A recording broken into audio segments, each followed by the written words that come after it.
નમસ્કાર, મંતવ્ય ન્યૂઝમાં આપનું સ્વાગત છે અને હું છું આપની સાથે હિરલ। સમાચારની શરૂઆત કરીએ તો રાજકોટમાં સંજય ડોબરિયા નામના શખ્સે લાલચ આપી 12 ફ્લેટ 4 દુકાનના પૈસા પડાવ્યાની ફરિયાદ સામે આવી છે, જેમાં ભોગ બનનાર અર્જુન મઠિયા ફરિયાદમાં જણાવ્યું છે કે બાંધકામના વ્યવસાય સાથે સંકળાયેલો હોવાના કારણે જમીન મકાન દુકાનમાં આર્થિક રોકાણ કરે છે।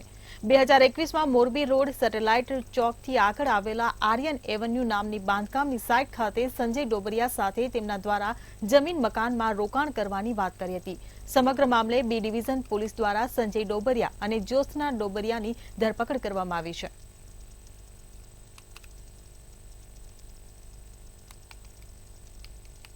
આરોપી પાસેથી આર્યન એવન્યુમાં એની બાંધકામ ચાલતી હતી, એમાં 12 ફ્લેટ અને 4 દુકાનો લેવાની હોય, જે બાબતે તે હાલના જે આરોપી છે સંજયભાઈ લાલજીભાઈ ડોબરિયા તથા તેમના પત્ની જ્યોત્સનાબેન સંજયભાઈ ડોબરિયા, જેઓને 3,26,69,830 રૂપિયા આપેલા, જે પૈકી 50,000 આરટીજીએસથી 51 લાખ રૂપિયા રોકડા તેમજ બીજા પણ 2,25,00,000 રૂપિયા રોકડા આપેલ અને તે બાબતનું નોટરાઇઝ લખાણ કરવામાં આવેલ।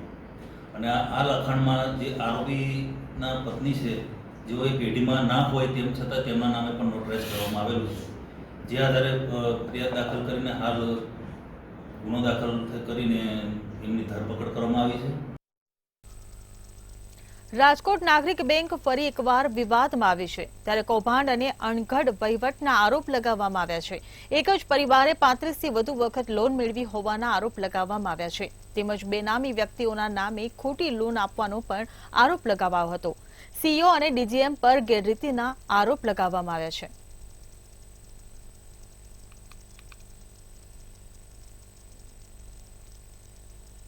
સૌરાષ્ટ્ર યુનિવર્સિટીના કર્મચારીઓને લઈને કોંગ્રેસના ઝોનલ પ્રવક્તા રોહિત રાજપૂત દ્વારા એક આરટીઆઈ કરાઈ હતી, જેમાં ચોંકાવનારા ખુલાસા સામે આવ્યા છે।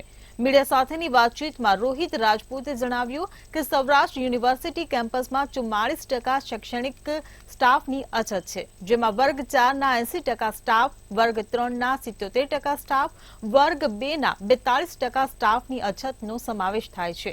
આ સાથે છેલ્લા લાંબા સમયથી સૌરાષ્ટ્ર યુનિવર્સિટીમાં ઇન્ચાર્જ કુલપતિ અને ઇન્ચાર્જ રજિસ્ટ્રાર વહીવટી પ્રક્રિયા સંભાળી રહ્યા છે।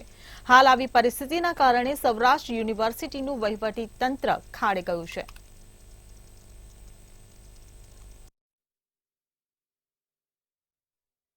સૌરાષ્ટ્ર યુનિવર્સિટીની અંદર જે પ્રોફેસરો એટલે કે જે શૈક્ષણિક સ્ટાફ છે તેની 47 થી વધુ ટકા જગ્યાઓ ખાલી ખમ છે।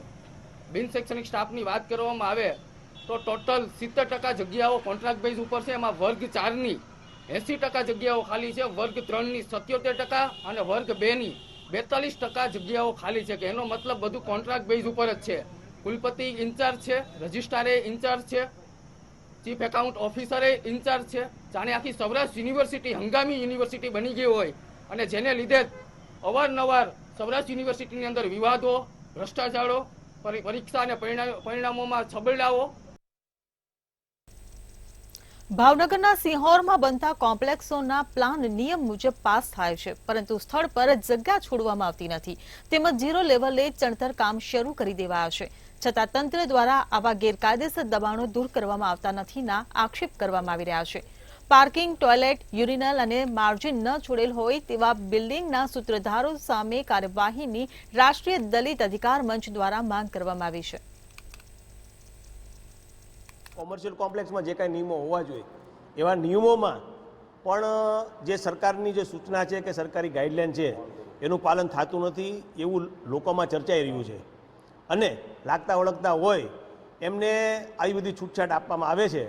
એ ક્યાંના આધારે આપવામાં આવે છે એ એક તપાસનો વિષય છે, ગાઈડલાઈન છે, પણ સીઓ નગરપાલિકામાં સરકારનું કોઈ વહીવટી તંત્ર કે સરકારી કોઈ ગાઈડલાઈન પ્રમાણે ચાલતું હોય એવું સામાન્ય નાગરિકના મગજમાં એવું આવતું નથી કે ભાઈ સરકારી ગાઈડલાઈન પ્રમાણે સિહોર નગરપાલિકામાં કામ થાય છે। સિહોર નગરપાલિકા ભ્રષ્ટાચારનો કેન્દ્ર ગણાઈ રહ્યો છે। અહીંયા સિહોરની અંદર શહેરની અંદર અવદિશા તમે જો ભ્રષ્ટાચાર એટલે ભ્રષ્ટાચાર।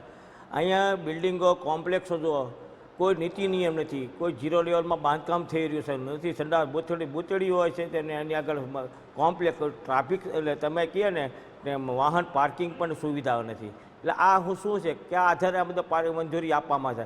તો આ બાંધકામની અંદર કેટલો ભ્રષ્ટાચાર છે ને નગરપાલિકાના અમુક કર્મચારી ભ્રષ્ટાચાર છે, કોઈ વાત થતી નથી.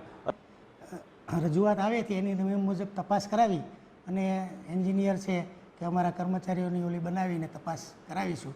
હાલ રેકર્ડ ઉપર કોઈ કિસ્સો નથી, આવો સ્થળ ઉપરની તપાસ કરાવી. ઝીરો લેવલમાં અત્યારે ઘણી જગ્યાએ બાંધકામ ચાલુ છે, ખરેખર એ તપાસ કરવામાં આવી છે કેમ? એવી કોઈ રજૂઆત નથી અને તપાસ થયાનું કોઈ રેકર્ડ નથી. કદાચ થઈ હોય કે ના થઈ હોય એ મને બહુ આઈડિયા નથી, પણ એનું અમે નિયમ મુજબ કાર્યવાહી કરીશું. જૂનાગઢમાં કૃષિ યુનિવર્સિટી ખાતે 30મો વર્ષા વિજ્ઞાન પરિસંવાદ યોજાયો હતો. જૂનાગઢમાં ચોમાસાની આગાહી કરવા માટે એક આગાહીકારોનું સંમેલન મળ્યું હતું, જેમાં રાજ્યભરના 60થી વધુ આગાહીકારો ઉપસ્થિત રહ્યા હતા. જેમાં આવનાર ચોમાસા અંગે વર્તારો જોવામાં આવ્યો હતો, જેમાં આવનારું ચોમાસું લાંબુ રહેવાની આગાહી કરવામાં આવી છે. જૂનના બીજા સપ્તાહથી જ ચોમાસું બેસવાના સંકેતો આપવામાં આવ્યા છે. તેમજ 20 ઓક્ટોબર સુધી વરસાદ યથાવત રહેશે કે વરસાદી મોસમ જોવા મળશે તેવી આગાહી કરવામાં આવી છે. આગાહીકારો અખાત્રીજના દિવસે વાતા પવનનો વર્તારો, આકાશમાં અને નક્ષત્રમાં થતા ફેરફારને આધારે આગાહીકારો વરસાદની આગાહી કરતા હોય છે.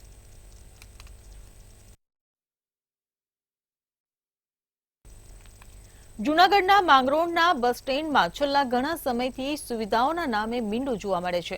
ત્યારે હાલ ઉનાળાની કાળઝાળ ગરમીમાં પેસેન્જરોને પંખાની સુવિધા નહીં મળતા પેસેન્જરો ગરમીમાં સેકાઈ રહ્યા છે. જ્યારે બીજી બાજુ અમુક સીસીટીવી કેમેરા પણ બંધ હાલતમાં જોવા મળ્યા હતા. એસટી ડેપોમાં અનેક વખત પાકીટ ખોવાઈ ગયા હોવાની ચર્ચા સંભળાઈ રહી છે. ત્યારે વહેલી તકે સુવિધા આપવામાં આવે તેવી પેસેન્જરો માંગ કરી રહ્યા છે.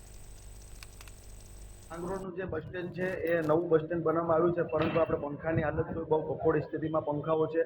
અહીંયા રોજના હજારો પેસેન્જરો જે છે અહીંયા મુસાફરી કરે છે. માંગરોળના ઘણા બધી ગામડાઓ છે એના વિદ્યાર્થીઓ અપડાઉન કરે છે, પણ આ ગરમીની સિઝન છે, લોકો ત્રાહીમામ પુકારી ગયા છે. આપણે તડકાની અંદર લોકો અહીંયા બસ સ્ટેન્ડમાં જ્યારે આવે તો પંખાઓ બંધ હાલતમાં છે, પંખાના જે પાટિયાઓ છે એ વાંકા વળી ગયા છે. અને રજૂઆત કરવા માટે ત્યાં આપણે જઈએ તો એવું કે છે કબૂતરોના કારણે જે પંખાઓના પાટિયાઓની હાલત થઈ છે, પણ ગુજરાતમાં ઘણા બધા બસ સ્ટેન્ડો છે, ઘણા બધા કબૂતરો છે, પક્ષીઓ આટા મારે, પંખાઓની જે હાલત છે એ સુધરે એવી અમારી માંગણી છે. ચોમાસાને લઈને છેલ્લા 30 વર્ષથી જૂનાગઢના કૃષિ યુનિવર્સિટી ખાતે વર્ષા વિજ્ઞાન પરિસંવાદનું આયોજન કરાય છે, જેમાં આગામી વરસાદ કેવો રહેશે તેને લઈને આગાહીકારો આગાહી કરતા હોય છે. આગાહીકારો દ્વારા પ્રાકૃતિક અસરો, ફળ, ઝાડ અને પશુ પક્ષીઓ પરથી વરસાદનું અનુમાન લગાવવામાં આવે છે. આગામી ચોમાસું લાંબુ અને સારું રહેવાની શક્યતા છે અને 15 જૂનથી 23 જૂન સુધી વાવણી પણ થઈ જશે. બાદમાં જુલાઈ માસ દરમિયાન 11 જુલાઈના રોજ શક્તિશાળી સિસ્ટમ સક્રિય થશે, જેને લઈ તોફાની વરસાદ પણ થવાની શક્યતાઓ છે. જેઠ મહિનાથી આસો મહિના સુધી વરસાદી માહોલનું અનુમાન છે. પ્રાકૃતિક અસરો ફળઝાડ ઉપર થાય છે, પશુ પક્ષી ઉપર થાય છે. તો ફળઝાડના કેવી મોસમ રહેશે, પશુ પક્ષી શું કહેશે, વરસાદ સારો કે નબળો કે મધ્યમ એ ઉપરથી અમે અનુમાન કરીએ છીએ. તો અવારનવાર બસો એવું પ્રકૃતિમાંથી અસરમાંથી એના અનુસંધાનમાં જાણવાનું મળ્યું છે કે વરસાદ ખૂબ રહેશે, લાંબુ વર્ષા ઋતુ રહેશે અને 15 જૂનથી 23 જૂન સુધીમાં વાવણી થઈ જશે. આ વર્ષે ચોમાસું સારું જશે, અતિવૃષ્ટિ નિર્ભર થશે, 55 થી 60 દિવસ થશે. આ વર્ષે રાફડાના કોરામાં સારું છે, વનસ્પતિઓ સારા, આછતરા વરસાદ પણ સારા રહેશે. હાથિયા નક્ષત્ર 26 એટલે નોરતાની અંદર અતિ ભારે વરસાદ અને ગરમી પડવાથી હાથિયાને પાક પાણીનું નુકસાન જાય અને ઘાસચારાને પણ નુકસાન. ખેડૂત માટે શિયાળુ પાક પણ મબલક થશે અને આ વર્ષે ખેડૂત લાંબુ ચોમાસું હાલશે અને ખેડૂત માટે ખાસ બિલ્ડિંગ બનાવવું હશે. ખાસ કરીને 55 જેટલા આગાહીકારો પૈકી સામાન્ય સૂર એવો નીકળે છે કે જૂનના બીજા વીકથી 2 તબક્કામાં વાવણી થશે અને જૂન અંત સુધીમાં બંને તબક્કામાં વાવણી પૂરી થશે. સામાન્ય રીતે આ વર્ષે 12 થી 14 જેટલું વર્ષ જેવું વર્ષ થવાની આગાહી પણ કરી છે. સામાન્ય રીતે 50 થી વધારે લગભગ 54-55 જેટલા વરસાદના દિવસો રહેશે. જૂનાગઢના કેશોદમાં એસએમસી અને સ્ટેટ પુરવઠા વિભાગે દરોડા પાડ્યા હતા. જ્વલનશીલ પદાર્થના વિક્રેતાઓ પર દરોડા પાડવામાં આવ્યા હતા. આ મામલે કાર્યવાહીમાં અનેક સ્થળે તપાસ કરતા મોટી માત્રામાં જ્વલનશીલ પેટ્રોલિયમ સીઝ કરવામાં આવ્યું છે. વિજિલન્સની કાર્યવાહીમાં જ્વલનશીલ પદાર્થ ભરાવવા આવેલ ટ્રક, ડીઝલ પંપ, મશીનરી સહિત સાધન સામગ્રી જપ્ત કરવામાં આવી છે. 2 ટ્રક ડ્રાઈવરને રાઉન્ડ અપ કરી પૂછપરછ હાથ ધરવામાં આવી છે. જૂનાગઢમાં કેશોદમાં મોટા પાયે દરોડા પાડવામાં આવ્યા.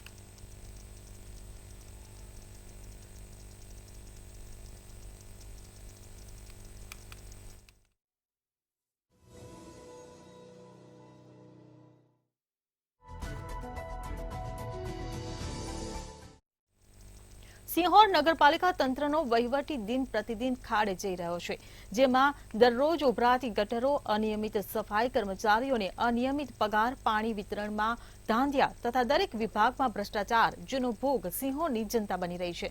સિંહોર કોંગ્રેસ સમિતિ દ્વારા સિંહોરના વડલા ચોક ખાતે આશ્ચર્યજનક કાર્યક્રમ આપીને વિરોધ પ્રદર્શન કરાયો. સિંહોર નગરપાલિકા ખાતે જઈ હાય હાય અને ભ્રષ્ટાચાર બંધ કરોના સૂત્રોચ્ચાર કર્યા હતા. નગરપાલિકા ખાતે સિંહોર શહેરની સમસ્યાઓની રજૂઆતો ચીફ ઓફિસરને કરવા જતા તેઓ હાજર ન હોવાથી ઓફિસે રામધૂન બોલાવી હતી. કાર્યક્રમ સિંહોર શહેર કોંગ્રેસ પ્રમુખ જયદીપસિંહ ગોહિલની આગેવાનીમાં યોજાયો હતો. જો આ નગરપાલિકાના કર્મચારીઓ ભ્રષ્ટાચાર કરતા હોય અને અમારી રજૂઆતનું કોઈ નિરાકરણ ન આવતું હોય તો અમે ગઈકાલે એવું નક્કી કરી નાખ્યું હતું કે આપણે આવતીકાલે ચીફ ઓફિસરને મળીને ઉગ્ર રજૂઆત કરવી અને આ બધું જ્યાં સુધી નિરાકરણ ન આવે ત્યાં સુધી આપણે ધરણા કરવા. આવી એક આગોતરી જાણ છતાંય આજે ચીફ ઓફિસર અમારા આવતા પહેલાં ભાવનગર જતા રહ્યા છે અને એટલે અમે આજે અહીંયા ધરણા ઉપર બેઠા છીએ અને જ્યાં સુધી ચીફ ઓફિસર નહીં આવે ત્યાં સુધી અમે અહીંયા બેહવાના. ભાવનગરના ગારિયાધાર પોલીસ સ્ટેશનના સર્વેલન્સની ટીમે બાતમી આધારે 6 ઇસમોની ધરપકડ કરી હતી, જેમાં નવાગામ રોડ માર્કેટિંગ યાર્ડ પાસે 2 મોટરસાયકલ લઈને 6 ઇસમો ઊભા છે. તેઓની પાસે મોટરનો કેબલ વાયર તથા સબમર્સિબલ પંપ હોવાની ખબર હતી. તેઓએ ક્યાંકથી ચોરી અથવા છળકપટથી મેળવેલ હોવાની શંકા આધારે 6 આરોપીઓને ગારિયાધાર માર્કેટિંગ યાર્ડ પાસેથી ધરપકડ કરાઈ હતી. તમામ ઇસમોની ધરપકડ કરી મુદ્દામાલ કબજે કરવામાં આવ્યો હતો. ભાવનગરના સુખપર ગામમાં બીટના તળાવમાં યુવકનું ડૂબી જવાથી મોત નીપજ્યું હતું. તળાવમાં નાહવા પડેલા બાળકને બચાવવા જતા મોત 31 વર્ષીય મૃતક હિતેશ ખેનીનું મોત થયું. ડૂબતું બાળક બચી ગયું, પરંતુ બચાવનાર યુવક મોતને ભેટ્યો હતો. 108 મારફતે યુવકના મૃતદેહને પીએમ માટે હોસ્પિટલ ખસેડવામાં આવ્યો. યુવકના મોતથી પરિવારમાં શોકનો માતમ છવાયો છે.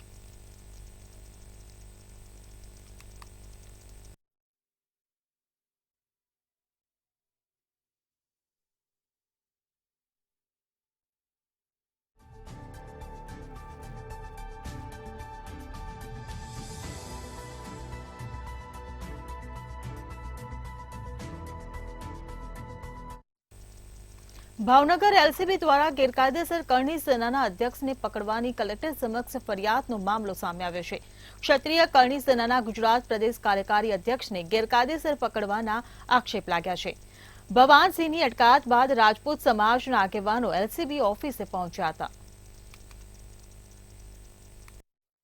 અમારા ગામના પૂર્વ સરપંચ તેમજ રાજપૂત સમાજના આગેવાન તેમજ કરણી સેનાના ગુજરાતના કાર્યકારી અધ્યક્ષને પરમ દિવસે રાત્રે કોઈપણ કારણ આપ્યા વિના પીએસઆઈ ધ્રાંગુ દ્વારા ધરપકડ કરવામાં આવેલી, જે બિલકુલ કાળા કાચવાળી વ્હીકલમાં આવેલા અને નંબર પ્લેટ પણ નહોતી એ ગાડીને, એ રીતના અને વિધાઉટ યુનિફોર્મ આવેલા અને એમની કોઈપણ કારણ આપ્યા વગર ધરપકડ કરવામાં આવીને એને ગોંધી રાખવામાં આવેલા. એ વાતની જાણ થતાં ગામના સમસ્ત સમાજના લોકો ત્યાં એસપી કચેરીએ એકઠા થયેલા અને રાજપૂત સમાજના આગેવાનો પણ ત્યાં એકઠા થયેલા. જામખંભાળિયાના પાદરમાંથી પસાર થતી ઘી નદી, તેલી નદી તેમજ રામનાથ નદીમાં છેલ્લા ઘણા વર્ષોથી જળકુંભી ઉગી નીકળી છે. આ જળકુંભીને દૂર કરવા નગરપાલિકા તંત્ર સદંતર નિષ્ફળ નીવડ્યું છે. જળકુંભીના કારણે આ તમામ જળસ્ત્રોતો સંપૂર્ણ દૂષિત થઈ જાય છે અને આ વેલના કારણે પશુઓ પણ તેમાં ફસાઈને પોતાના જીવ ગુમાવે છે. જળકુંભીના કારણે નદીઓના પાણી સંપૂર્ણપણે બિનઉપયોગી બની જાય છે. ત્યારે નગરપાલિકા તંત્ર દ્વારા આ મુદ્દે ચોમાસા પહેલા તાકીદે ગંભીરતાપૂર્વક પગલાં લઈ અને તેનો કાયમી નિકાલ કરવામાં આવે તેવી લોકમાંગ ઉઠવા પામી છે. ખંભાળિયાની ઘી નદીમાં છેલ્લા 7 વર્ષથી ગાંડીવેલ ને જળકુંભી તરીકે આપણે ઓળખીએ છીએ, એ એટલી બધી ફેલાઈ ગઈ છે કે લાખો લીટર પાણીનો વેડફાટ કરે છે, પ્લસ ગંદકી કરે છે, પ્લસ કોઈ અજાણ્યું માણસ છે એમાં ઢોર જાય તો ઢોર અંદર ખૂંચી જાય અને ઢોર મરી જાય. અને આટલા વર્ષોમાં જો એ આ કાઢી ન શકતા હોય નગરપાલિકા અને તંત્ર, તો કોઈ આ કરી શું શકે? મને તો એ થાય છે. દેશોમાં ખંભાળિયામાં ખામનાથ અને તેલની નદીમાં આવેલી આ ગાંડી વેલ છે, જે અતિ નડતરરૂપ છે. ગયા વર્ષે પણ આ વેલનો નિકાલ ન કરતા આમાં 8 જેટલી ગાયો ફસાઈ ગઈ હતી અને ચાલુ પાણીના પ્રવાહમાં 4 જેટલી ગાયો છે જે અમારી સંસ્થા દ્વારા એને બચાવી લેવામાં આવી હતી અને 4 ગાયો છે તે તણાઈ ગઈ હતી અને વેલમાં ફસાઈ અને એનું મૃત્યુ થયું કે શું થયું એ હજી સુધીમાં કંઈ ખબર નથી. આ વેલ ગાંડી વેલ એટલી નડતરરૂપ છે કે પાણી ખરાબ થઈ જતું હોય અને બતક છે, કોઈ આવા નાના જીવો છે, તે પણ આ ગંદકીનો ભોગ બની અને મૃત્યુને ભેટતા હોય છે. તો આ છે ખંભાળિયાનો એક જાતનો નાક છે. આ નદીમાં બધા અહીંયા નાય છે, લુગડા ધોએ છે અને આજુબાજુ બધા રીએ છે, એને બધા ગંદકીનો સામનો કરવો પડે છે. આ સફાઈ કોઈ કરતો નથી. અઢીક વર્ષ થઈ ગયા આને આ હાલત છે. સરકારને કેટલી વાર કીધું છે કે તમે આ સફાઈ કરો, કોઈ જે ધ્યાન દેતું નથી અને બધા અહીંયા આજુબાજુમાં રીએ છે, બીમાર પડે છે. તો પાછો મારે સરકારથી માંગ છે કે તમે આને સફાઈ કરો અને પાછું આ ધોબીઘાટ ચાલુ થાય. અહીંયા રેસ્ટ કરે છે બધા નાવાનાને, એટલે આ પાછું ચાલુ થઈ જાય, બસ એટલું જ. દ્વારકાના શિવરાજપુર બીચ પર નાહવા પર પ્રતિબંધ મૂકવામાં આવ્યો છે. ચોમાસાના સમુદ્રમાં કરંટ રહેતો હોય, ઊંચા મોજા પણ ઉછળતા હોય ત્યારે સલામતીના ભાગરૂપે તંત્રએ નાહવા પર પ્રતિબંધ લગાવ્યો છે. શિવરાજપુર બીચ પરની સ્કૂબા સહિતની તમામ વોટર સ્પોર્ટ્સ એક્ટિવિટી પણ 4 જૂનથી 2 ઓગસ્ટ સુધી બંધ રહેશે. દ્વારકા જિલ્લા અધિક કલેક્ટરે જાહેરનામું બહાર પાડી 4 જૂનથી 2 ઓગસ્ટ સુધી પ્રતિબંધ ફરમાવ્યો છે.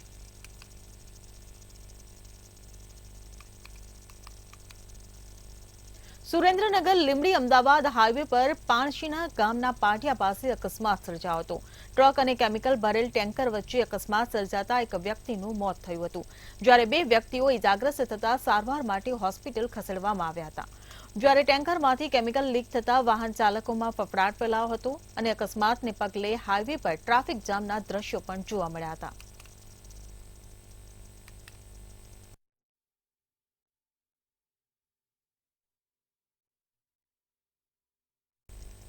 સુરેન્દ્રનગર જિલ્લામાં હાર્ટ એટેકના બનાવો નાની ઉંમરમાં અનેક લોકોમાં જોવા મળી રહ્યા છે.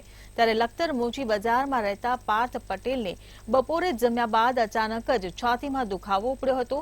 દુખાવો ઉપડતાની સાથે જ પાર્થના પરિવારજનો દ્વારા તાત્કાલિક સુરેન્દ્રનગર હોસ્પિટલ ખસેડવામાં આવ્યો હતો. હોસ્પિટલમાં હાજર ડોક્ટરે પાર્થને મૃત જાહેર કર્યો. મૃત જાહેર થતા પરિવારજનો ઉપર આભ તૂટી પડ્યું હતું.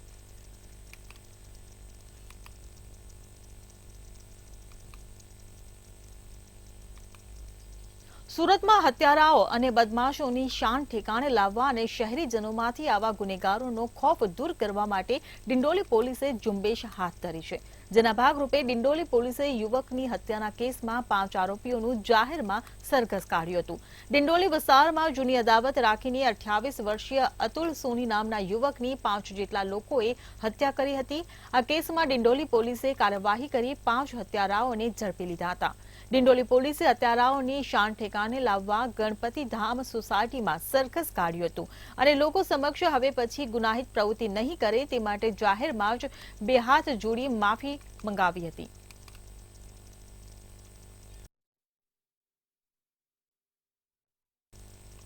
સુરતમાં વધી રહેલા ગુના ડામવા માટે સુરત પોલીસે ખાસ અભિયાન શરૂ કર્યું છે. ભૂતકાળમાં ગંભીર ગુનામાં સંડોવાયેલા અને પોલીસ પકડથી ભાગતા ફરતા હોય તેવા આરોપીઓને પકડી પાડવા માટે પોલીસે અભિયાન શરૂ કર્યું છે. ત્યારે સુરતમાં 18 વર્ષીય હત્યાનો આરોપી ઝડપાયો હતો. વર્ષ 2006માં હત્યા કરી ફરાર થઈ ગયેલ હત્યાના આરોપી નારાયણ સિંહ ઉર્ફે રાજુને પાંડેસરા પોલીસે ઉત્તર પ્રદેશથી ઝડપી પાડ્યો હતો. આરોપી સાધુનો વેશ ધારણ કરી રહેતો હતો.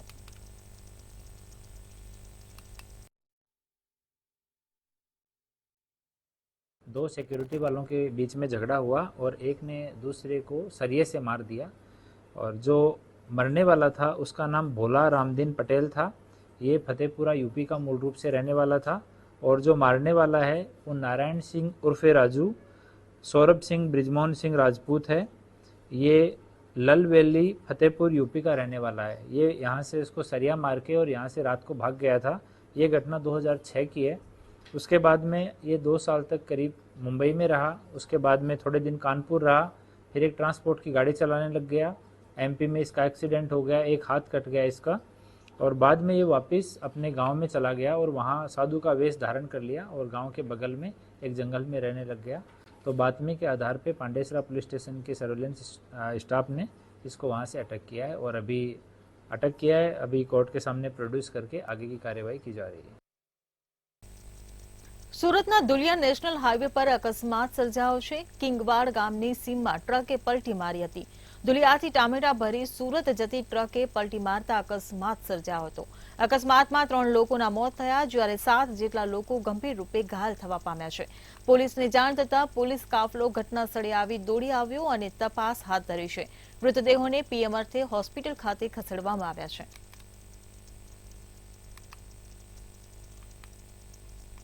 સુરતના માન દરવાજા પદ્માનગરમાં જાકીર રશીદ શેખને વીજ કરંટ લાગવાથી મોત નીપજ્યું હતું।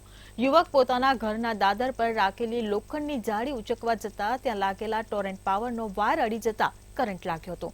વીજ કરંટ લાગવાને લઈ તે બેભાન થતા સ્થાનિકોએ 108 મારફતે સુરત સિવિલ હોસ્પિટલ ખાતે ખસેડ્યો હતો, જ્યાં તેને મૃત જાહેર કરવામાં આવ્યો હતો। પરિવાર દ્વારા આક્ષેપ કરવામાં આવી રહ્યો છે કે ટોરેન્ટ પાવરની બેદરકારીના કારણે આ ઘટના બની છે। हाल परिवार द्वारा न्यायनी मांगणी करवामां आवी रही है।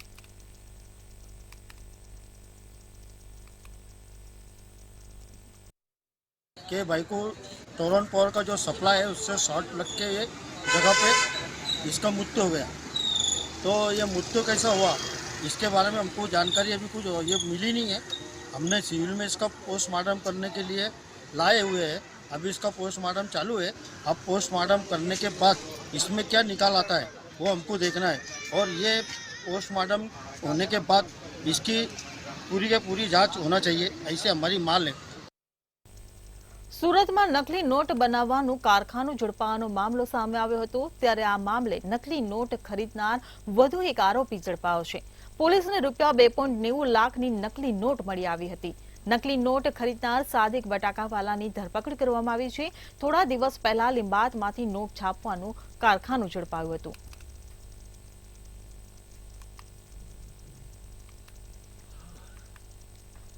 સુરતમાં પીસીબીને દારૂ પકડવામાં મોટી સફળતા મળી હતી, જેમાં કારમાં ચોરખાનું બનાવી વિદેશી દારૂ સપ્લાય કરવામાં આવતો હતો, જેનો પીસીબીની ટીમે પર્દાફાશ કર્યો હતો।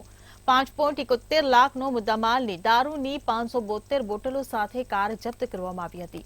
પોલીસે અજાણ્યા કાર ચાલક સામે ગુનો દાખલ કરી વધુ તપાસ હાથ ધરી છે।